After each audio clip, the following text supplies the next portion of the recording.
Bonsoir à tous et bienvenue. Nous sommes le mercredi 22 juillet et dans l'actualité ce soir, il y a d'abord le sauvetage miraculeux de 2 enfants à Grenoble. Ils sautent dans le vide pour échapper aux flammes. Un groupe de jeunes gens les rattrape au vol. Image impressionnante, les enfants sont indemnes. Vous entendrez les acteurs de la scène. Le masque en plein air à La Rochelle, Argelès, Concarneau notamment. De plus en plus de villes touristiques l'imposent dans les rues. Mais est-ce bien légal? Certaines communes ont déjà dû faire marche arrière. Comment lutter contre les incivilités? Des maires se disent impuissants et demandent l'appui de la police, sauf qu'elle ne peut pas toujours s'en occuper. Vous verrez l'exemple des Champs-Élysées, théâtre de rodéo à trottinette. Au sommaire également, le loup qui continue à étendre son territoire. On en a vu jusqu'en Normandie. Des éleveurs ont retrouvé des brebis tuées. Et puis, les vacances de l'autre côté de la frontière, direction l'Espagne, au Pays Basque. Nous ferons du surf et visiterons des villages au perché.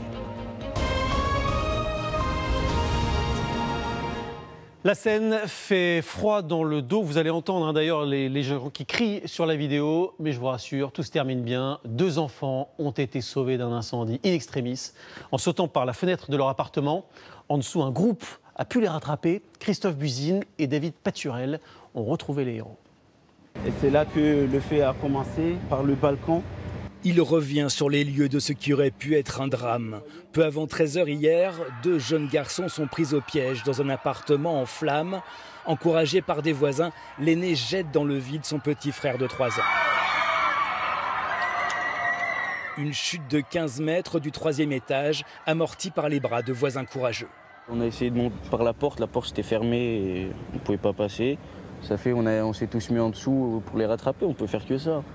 Âgé de 10 ans, le second enfant saute à son tour. La foule retient son souffle. Chaque seconde dure une éternité. Avec d'autres, Atoumani a réceptionné les 2 garçons. Son avant-bras a été cassé par le choc, mais les enfants sont indemnes. C'est très très violent, ça fait mal. Mais c'est pas ce qui compte. Ce qui compte, c'est les enfants et c'est les vies qu'on a sauvées. Les blessures, ça va passer, ça va guérir.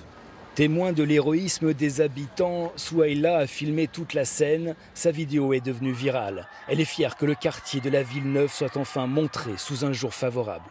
J'aimerais vraiment dire merci à ces jeunes qui ont aidé et qui ont été vraiment solidaires. C'est un acte de bravoure, de courage et on ne voit pas ça tous les jours. C'est très beau de leur part parce qu'ils ont évité un drame, entre guillemets, parce qu'ils auraient pu mourir dans les flammes. Et voir un rassemblement comme ça pour sauver ces 2 jeunes, franchement, c'était très, très, très beau. En fin d'après-midi, les garçons ont pu quitter l'hôpital. On ne connaît pas l'origine de l'incendie. Au moment des faits, le père était au travail pendant que la mère terminait ses courses. C'est l'élan de solidarité de tout un quartier qui a permis d'éviter le pire. Le coronavirus avec des signaux encourageants en Mayenne. Vous vous souvenez que la semaine dernière, ce département était pourtant en état d'alerte. Mais depuis, la tendance semble s'être inversée, restons prudents. Mais les campagnes de tests massives et l'attitude des habitants ont payé. Sophie de Vessières et Quentin d'Anjou sont allés le vérifier. Une camionnette de dépistage qui se déplace de quartier en quartier. Les tests sont gratuits, les habitants viennent en nombre. Inquiets, mais rassurés par les nouveaux chiffres. En Mayenne, le taux de positivité est passé de 8,7% à 2,7% en 2 semaines. C'est rassurant, oui, parce que c'était inquiétant avant de partir en vacances. Les autorités se réjouissent avec prudence. Ces bons chiffres témoignent ou montrent que nous sommes sur la bonne voie. Et en particulier que les actions qui ont été prises sont des actions qui commencent à porter leurs fruits. Le respect des gestes barrières, le port du masque obligatoire dans les lieux clos et puis bien évidemment la stratégie de dépistage massive. Dans les communes, les maires ont pris le relais. Annulation des festivités comme le 14 juillet et campagne de prévention, notamment dans les lieux qui reçoivent du public. Voilà, c'est faciliter le travail des commerçants et d'être à leur disposition. Une campagne d'affichage qui permet de les aider à faire respecter ce port du masque, parce qu'au-delà des arrêtés, c'est l'effectivité de la mesure qui nous importe le plus, et c'est que les Lavallois portent le masque. Les commerçants ont joué le jeu. Ils se montrent plus prudents que d'habitude. On est pointilleux sur les mesures d'hygiène parce qu'il faut qu'on ait les mains toujours propres. Donc nous, c'était une habitude. On le fait de plus en plus maintenant, dès qu'il y a un échange de monnaie et tout ça. La population n'a pas renoncé aux petits plaisirs, mais n'oublie pas les règles. On respecte bien les gestes barrières, le masque, le gel hydroalcoolique, mais on ne s'empêche pas de vivre non plus, on ne peut pas tomber dans la psychose, quoi. L'optimisme est de retour, mais le virus circule encore. Ce soir à Laval, 11 personnes sont toujours hospitalisées. Un optimisme qui semble montrer que la politique anti-cluster fonctionne. Il reste aujourd'hui encore 208 foyers sur l'ensemble du territoire. À chaque fois, des personnels sont mobilisés pour retrouver tous ceux qui ont pu être en contact avec les malades. Ça se passe par téléphone. Mathieu Perrault et Séverine Fortin ont pu visiter une plateforme d'appel. Cette patiente a des symptômes qui peuvent être associés au Covid-19. Alors la migraine, c'est omniprésent là, depuis quelques jours. Son médecin généraliste lui prescrit un test PCR et lui conseille de rester chez elle en attendant le résultat. Si le test de cette patiente revient positif, on va interroger la patiente, voir quels sont les contacts qu'elle a eus récemment. C'est ici que l'enquête commence. Sur cette plateforme, Contact Covid de la Sécurité sociale, le médecin renseigne, si la patiente l'accepte, les noms des personnes avec lesquelles elle a été en contact prolongé les 8 derniers jours. En parallèle, le laboratoire qui a réalisé le test transmet aussi le résultat positif aux services médicaux de l'assurance maladie. Et toutes les données arrivent ici, dans un centre de contact tracing. Comprenez une plateforme où enquêtent des téléconseillers. À quand remonte le potentiel contact que vous avez eu avec monsieur Jean-Luc lundi dernier? Ici à Paris, 19 jeunes composent la brigade en ce mois de juillet. Ils tentent de prévenir le plus vite possible des cas contacts qui peuvent être nombreux. Ça dépend des fêtes, des réunions. Si vraiment il y a des fêtes, par exemple comme les rave parties qu'on voit ces derniers temps, là il y a vraiment énormément de cas contacts, mais en général on tourne à peu près à 5.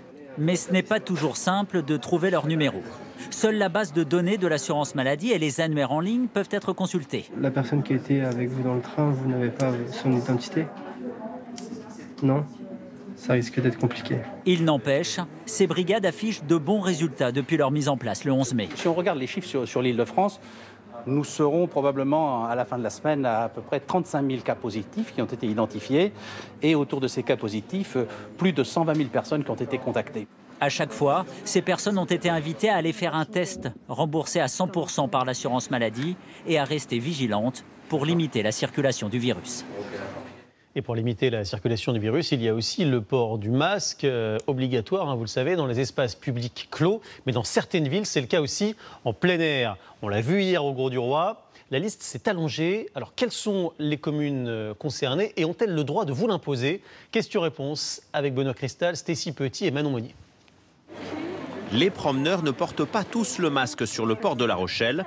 Pourtant, même en extérieur, c'est une obligation depuis ce matin, diversement appréciée au centre-ville.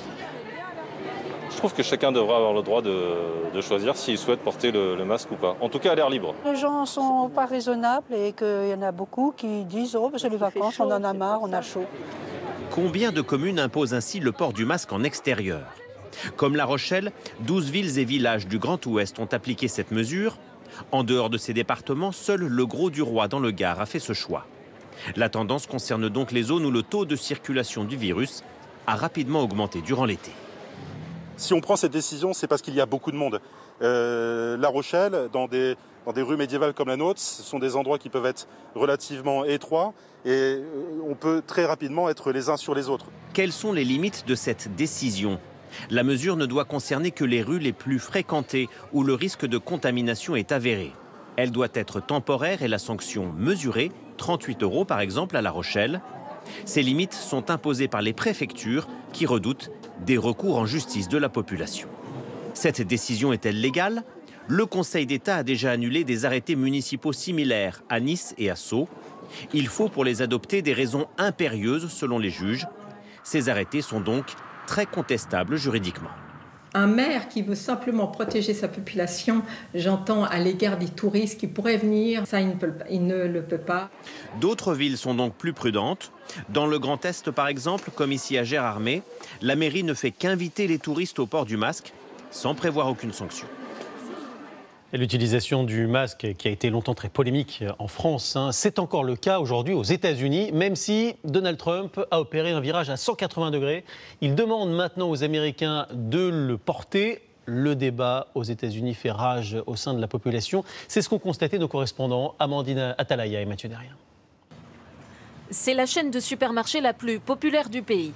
Et depuis lundi, les masques y sont obligatoires, comme ici en Virginie. Voilà qui rassure Ross, effrayé par la flambée des cas dans tous les États déconfinés beaucoup trop vite. Les gens ont oublié toute prudence, se sont aussitôt rassemblés en groupe, n'ont plus mis les masques ni respecté les distances. La majorité des clients est sur cette ligne, mais il ne faut pas attendre longtemps pour croiser des Américains masques baissés, tenant des propos, disons, déconcertants, comme JD, manutentionnaire, et Fuchsia, qui travaillent dans un restaurant. J'aime pas du tout les masques. Ça me donne l'impression qu'on me force à me conformer. Ouais, c'est ça. Moi, j'ai besoin que mon corps puisse absorber les germes dans l'air pour que mon système immunitaire se développe. Et moi, ça gâche ma beauté et mon maquillage. Dégage et vire-moi ce téléphone. Deux camps s'affrontent depuis des mois, les pros et les anti-masques, avec des scènes absurdes. Mec, faut que tu mettes ton masque. À Dallas, cette jeune femme jette tous les produits hors de son caddie pour se venger d'un vendeur qui lui a demandé de se couvrir le visage. Allez, faut que j'y aille. Quand cette cliente, elle, s'acharne sur un rayon masque. Faut en finir avec ces merdes. Le spectacle n'est pas fini. À la sortie... Bé, les moutons. Elle se moque de tous ceux qui arrivent avec un masque. Beaucoup d'habitants ici revendiquent leur liberté. Et cela prend parfois des proportions folles avec de violentes bagarres. Il faut dire que Donald Trump aura mis 4 mois à mettre un masque lui-même et surtout à le recommander aux autres. Si vous ne pouvez pas respecter les distances de sécurité, portez un masque. Que vous aimez ça ou non, ils ont un impact. Un changement de pied radical, un de plus, car la chute de Donald Trump se poursuit dans les sondages. Alors il tente de redresser la barre en se montrant plus responsable à 3 mois maintenant de l'élection présidentielle. Sur les masques, justement, vous l'avez sûrement vu, on en voit traîner de plus en plus par terre un peu partout. Une catastrophe pour l'environnement parce qu'ils mettent plusieurs siècles à se décomposer. Une start-up française a donc eu une idée pour les recycler. Elle en traite 2000 par jour. Olivier Santiki et Marion Ducrot sont allés voir dans leurs locaux à Châtellerault. Environ 50 millions de masques jetables utilisés chaque semaine en France, sans compter ceux des soignants. L'estimation du ministère de l'Économie et des Finances n'est pas officielle, mais donne la mesure des déchets générés. À Châtellerault, une expérience unique est en cours, avec d'abord une 50aine de points de collecte, comme dans cette pharmacie. Après 4 jours de quarantaine censés tuer le virus, les protections sont débarrassées de leurs baguettes métalliques par Audacy, une entreprise d'insertion. Ensuite, le recyclage peut commencer pour de bon chez Plaquesteel. L'industriel assure le broyage et bien sûr une décontamination poussée par rayons ultraviolets. Normalement, il faudrait que ça dure que 5 secondes dans le tunnel pour être sûr d'être décontaminé, que le virus soit mort. Et en fait, là, ça dure 25 secondes. Donc, on a vraiment une marge de sécurité encore plus importante et plus sécurisée. Les flocons de tissu synthétique sont alors mélangés à du plastique, puis injectés dans des presses pour fabriquer toutes sortes de pièces, comme des boîtes de rangement ou des supports de visière. On peut très bien imaginer que vos poubelles soient réalisées entièrement avec cette matière-là, ou peut-être imaginer vos cintres, tout un ensemble de pièces que vous avez en plastique dans votre intérieur qui pourraient être transformées à cette matière-là. Donc, pas de limite. La matière laisse apparaître les fibres de tissu, mais le fabricant assure que la solidité est la même qu'avec du plastique pur, tout en permettant un recyclage à l'infini.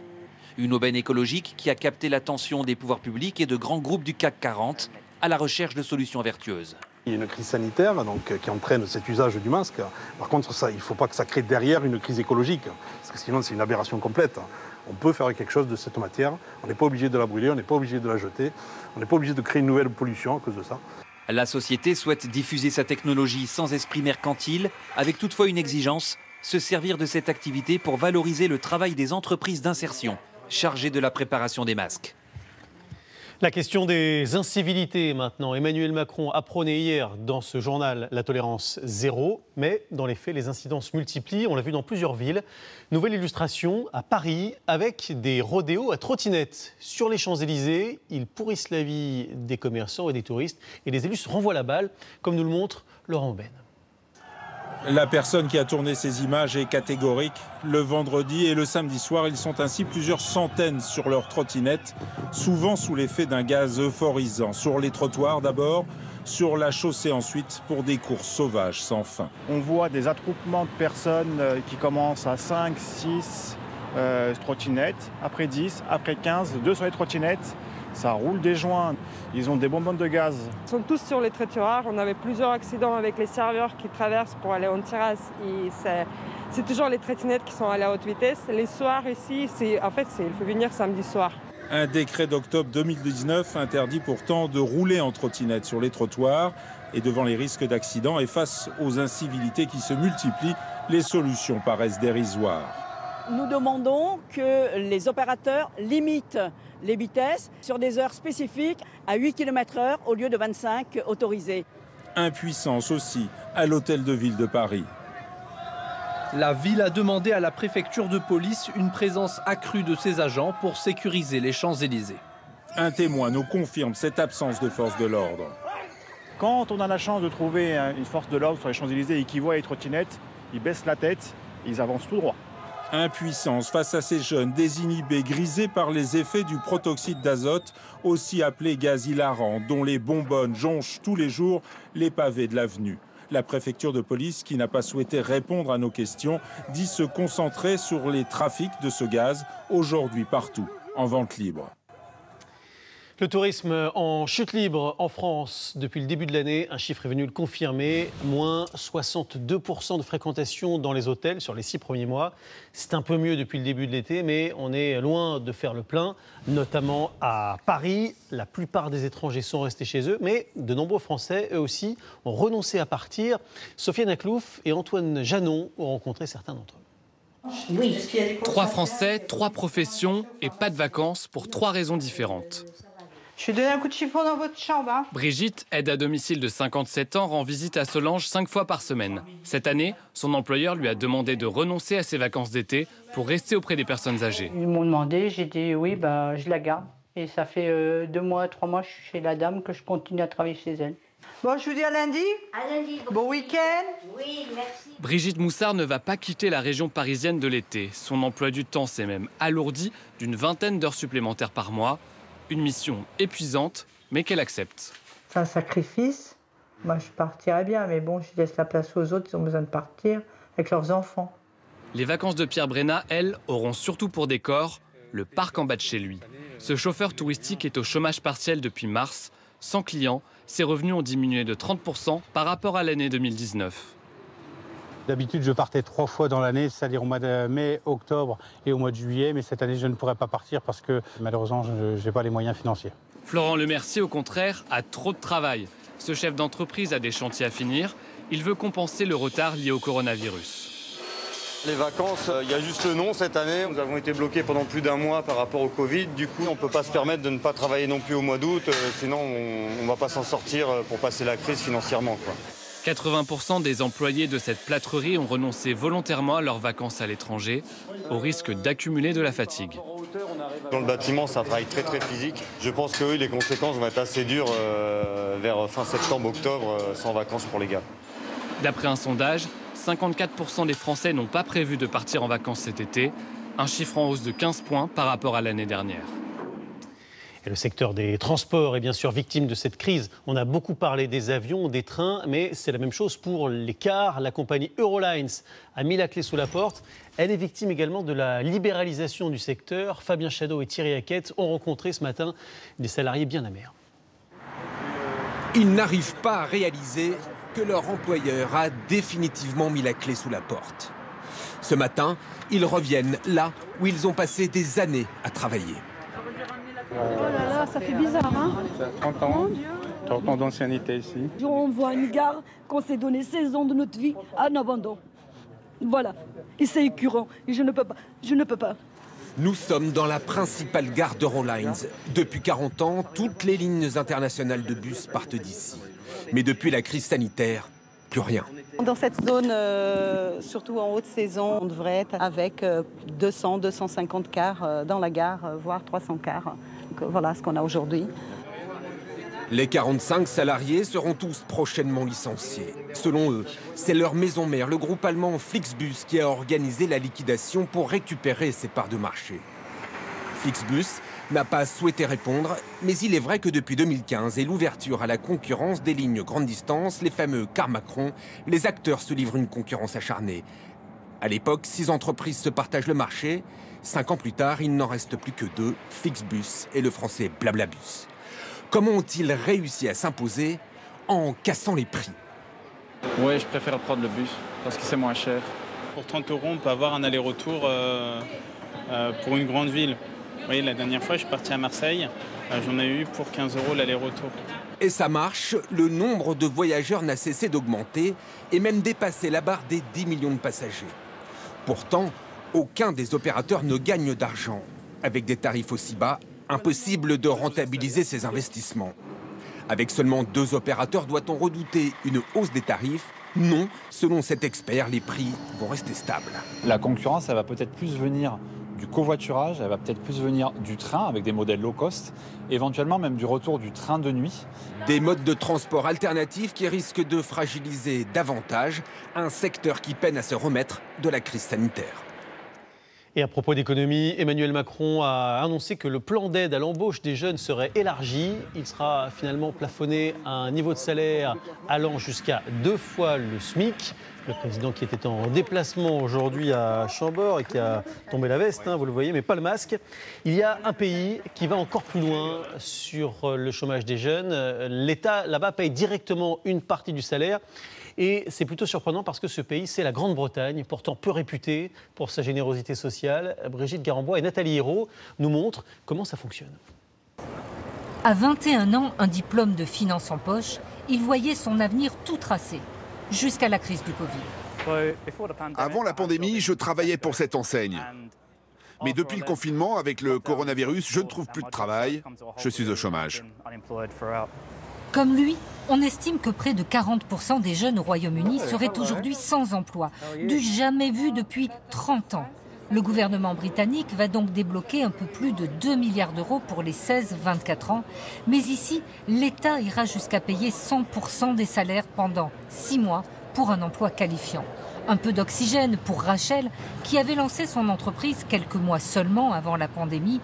Elle va pouvoir embaucher une jeune salariée pour développer son activité en ligne. J'étais supposée l'employer à mi-temps, mais finalement, je vais pouvoir l'embaucher à plein temps. Alors oui, ça va nous aider, mais à condition que les clients reviennent. Nous avons rendez-vous dans cette garderie. Comme ses camarades, cette jeune élève de 17 ans est soulagée. Car comme en France, l'apprentissage au Royaume-Uni sera très subventionné. Un objectif ambitieux, tripler le nombre d'apprentis. C'est très important parce que ça vous donne l'assurance que vous ferez votre formation jusqu'au bout. C'est très dur de trouver un emploi.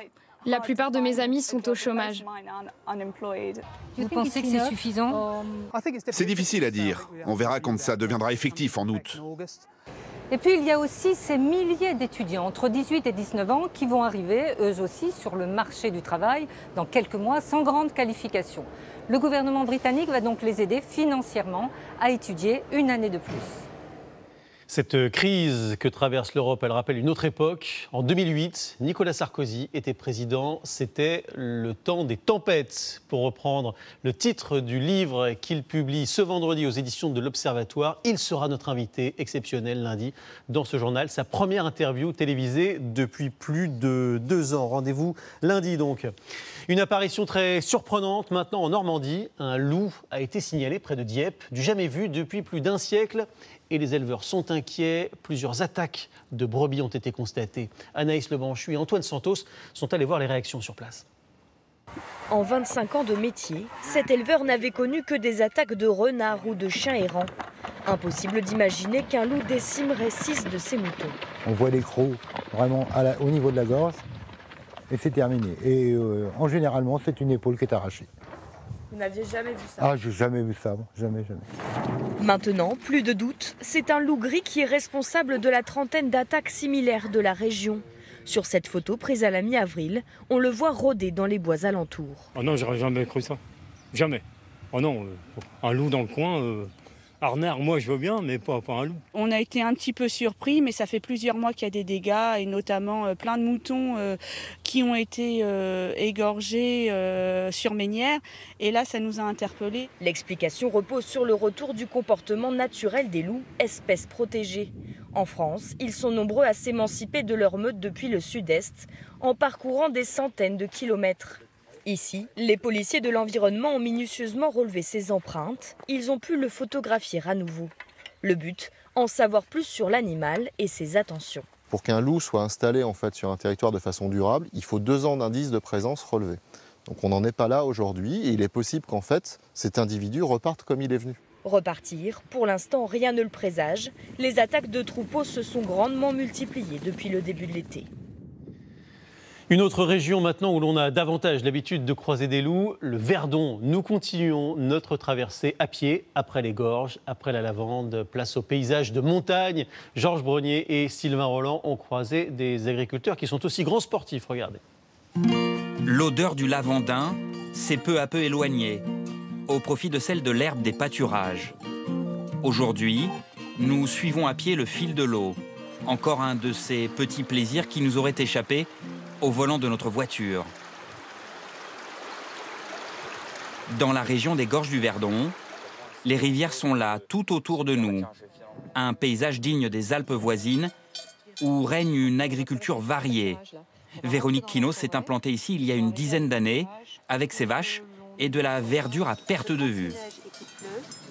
Si mes vaches sont là-haut, eh ben, je vais les voir là-haut, en fait. C'est quelques heures, en tout cas, au minimum, non, de balade? Oui, bien sûr. Ouais. Oui, si je pars, moi, je pars pour toute la journée, en fait. C'est un métier difficile, contraignant, mais il faut bien qu'on ait des avantages quand même. Et dans ces avantages, il y a ce paysage à longueur d'année, en fait. Et moi, je m'en lasse pas, en fait, parce que c'est fabuleux à toutes les saisons. L'éleveuse possède au total une 60aine de bovins. Il y en a une autre qui tète là-haut. Au milieu des loups qui repeuplent peu à peu le massif, ces bêtes connaissent la zone comme leur poche. Elles font partie de la famille. Elles savent que, voilà, en octobre, on descend de l'estive. Donc que je sois là ou pas là, quand elles estiment que le moment est venu, elles reviennent directement à la maison. Elles connaissent le chemin, elles ne se perdent pas. Non, du tout. Dans la région, l'eau ne manque pas. 6 affluents alimentent le Verdon de façon ininterrompue. Une bénédiction pour les agriculteurs. C'est fantastique en fait. Il y a des sources partout dans les collines, avec des petits torrents et tout. C'est fantastique en fait. Et ça, on ne peut pas le voir en voiture. À travers les bois, les chevaux de Véronique viennent subitement nous saluer, avant que nous ne reprenions notre marche vers les sources du Verdon. Nous voilà sur les hauteurs du superbe village de Trigance. C'est ici qu'Antoine Caudretto s'est transformé en savant fou des arbres fruitiers. Par exemple, ici, on voit un petit poirier sauvage que j'ai greffé au printemps. C'est qu'il a trouvé l'eau et qu'il est implanté à un endroit qui lui correspond. C'est un greffon d'une variété qui pousse dans notre région, donc qui est acclimaté, qui va fleurir au bon moment et qui va donner des fruits qui vont résister à nos températures. Tu vois, regarde, ça a cicatrisé correctement. Grâce à une technique de greffe sauvage, il prône le retour à une agriculture raisonnée. Son rêve est simple, redonner vie à des arbres que la région croyait disparus à jamais. La nature a été partiellement abandonnée pendant une 50aine d'années. Du coup, il faut vite faire quelque chose avant qu'on perde un savoir-faire et une biodiversité qui est assez intéressante quand même.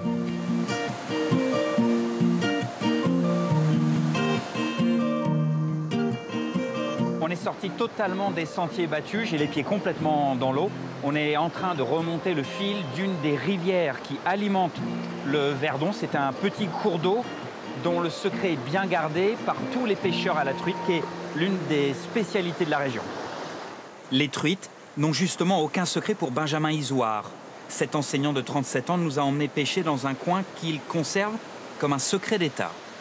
On vient là, on pêche pour se sortir la tête du monde tel qu'il est. L'eau qui court, les arbres, la faune qui nous accompagne, on voit des écureuils, on voit des chamois. Et en plus, on prend des poissons qui sont magnifiquement profilés avec des belles couleurs. Donc oui, tout ça, ça contribue à nous laver la tête. Ici, les truites se comptent par centaines. Benjamin n'a généralement besoin que de quelques secondes pour qu'un poisson morde à l'hameçon. Ça, c'est une truite fario. Ça, c'est un petit modèle, ça? Ça, c'est un petit, on va dire un moyen modèle. Je l'ai capturée, maintenant, je vais la relâcher, la rendre à son élément. Elle est très jolie et elle fera plein de belles petites truites cet hiver, lors de la reproduction. Allez, au revoir ma belle, et merci encore. Yep. Demain, nous suivrons l'exemple des truites qui remontent la rivière. Notre balade se poursuivra vers les monts du Verdon, prendre de la hauteur pour savourer la beauté des lieux, encore davantage. Le 20h vous répond, Garance Pardigon part à la pêche aux questions tous les soirs. Elle vous répond, bonsoir. Première question, Garance, les brumisateurs sont-ils autorisés dans les cafés et les restaurants? Oui, mais uniquement en terrasse, pas à l'intérieur. Et même dans un lieu ouvert, ils ne doivent pas être dirigés directement sur les clients. En fait, le risque avec ces appareils, c'est exactement le même qu'avec les ventilateurs. La dispersion du virus via le brassage de l'air.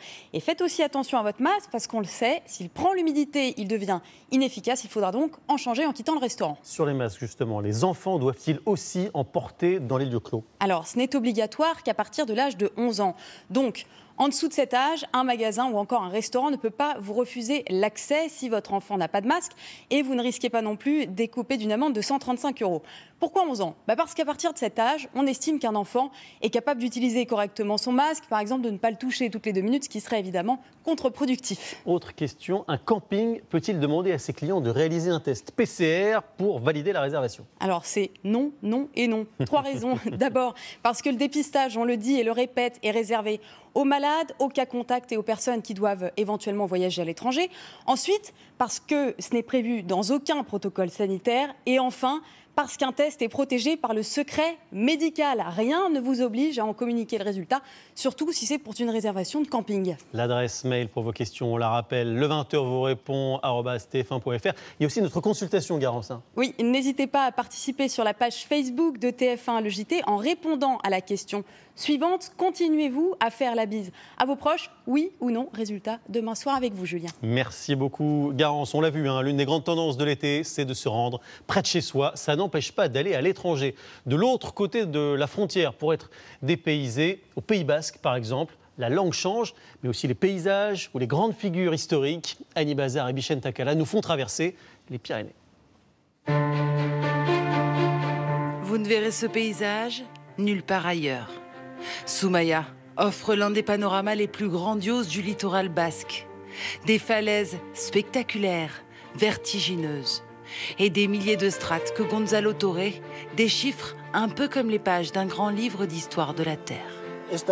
Chaque couche comme celle-ci, ou encore celle-là, a mis 10 000 ans à se former. Ici, on peut lire des années, des millions d'années d'histoire.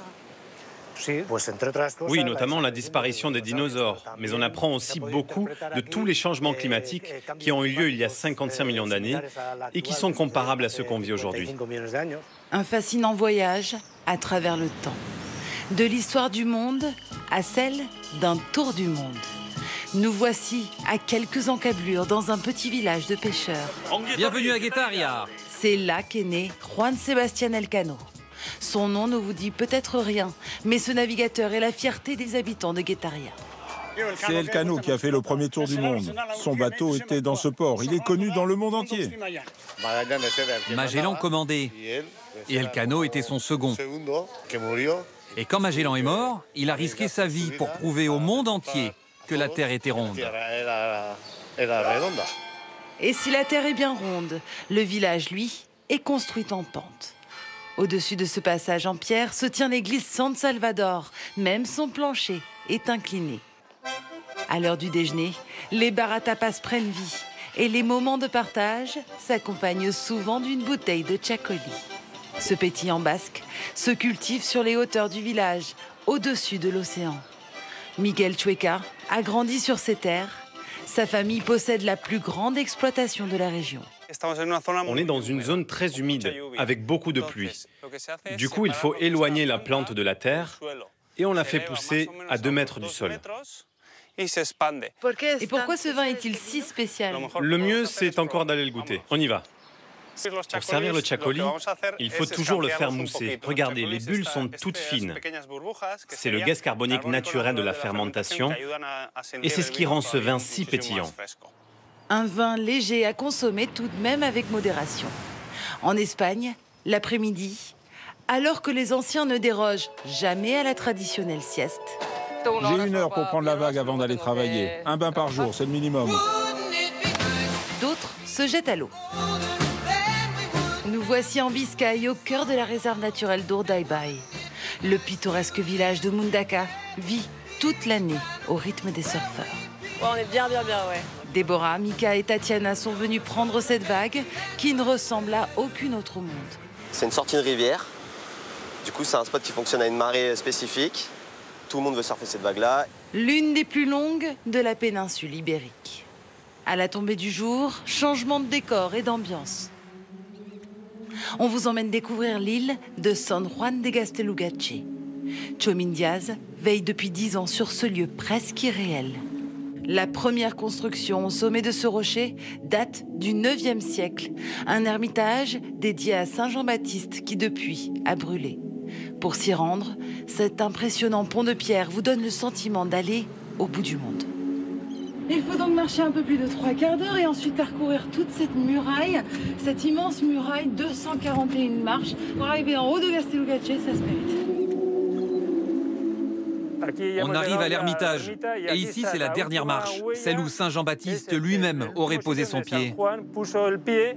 D'après la légende, marcher sur cette empreinte porterait chance. Une croyance parmi d'autres, nous confie Chomin. Il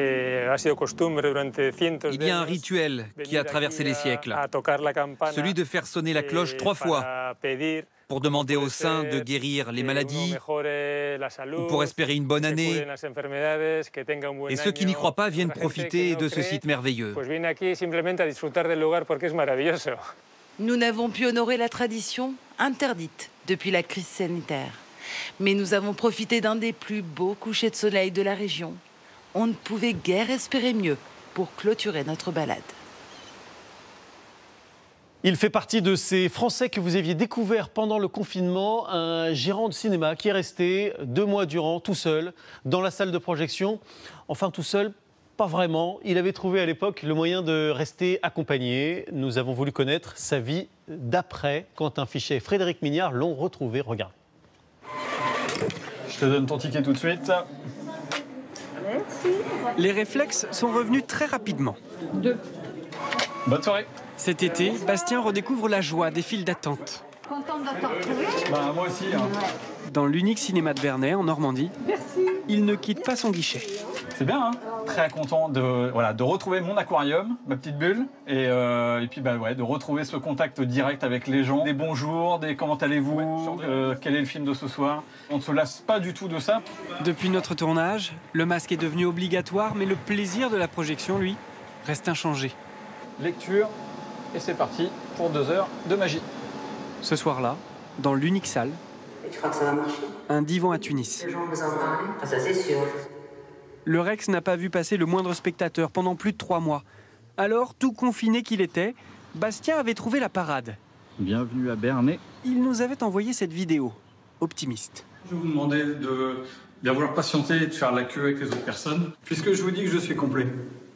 You got the invitation, you got the right address. You need some medication. Moi, j'en avais marre, j'étais désespéré de voir cette salle vide.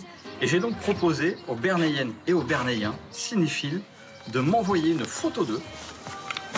C'était pour moi l'occasion de trouver un moyen original de faire parler des salles de cinéma.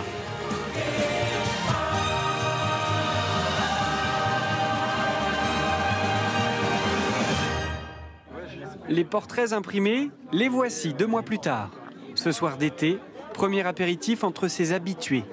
Ravis. Là, on a vraiment l'impression que les gens se sont manqués et autour d'un thème culturel et puis notre petit cinéma de ville. On peut regarder des films chez soi, mais les regarder tous ensemble, ça ne se remplace pas.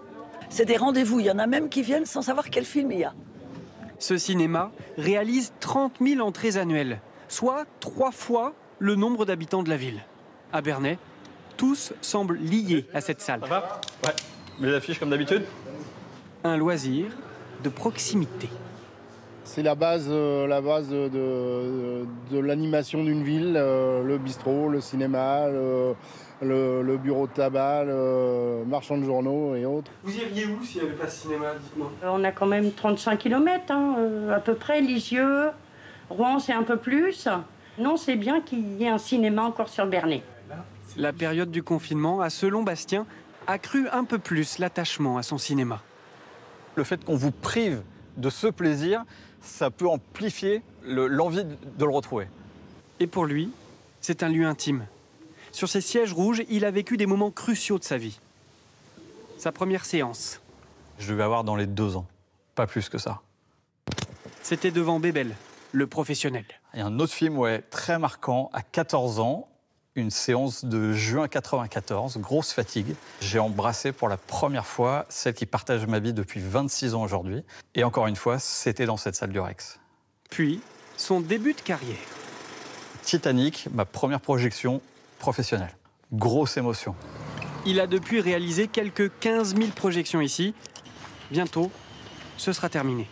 On profite encore des quelques séances du Rex qui restent à venir parce que le monde d'après, pour nous à Bernay, il est là. Bastien sera bientôt gérant d'un complexe de 4 salles, encore en construction. L'avenir, il ressemble à c'est vraiment un redémarrage professionnel parce que passer du Rex à ça, c'est vraiment le jour et la nuit. Qu'importe les crises traversées, il avance donc, se réinvente. Ce nouveau cinéma normand devrait ouvrir début 2021.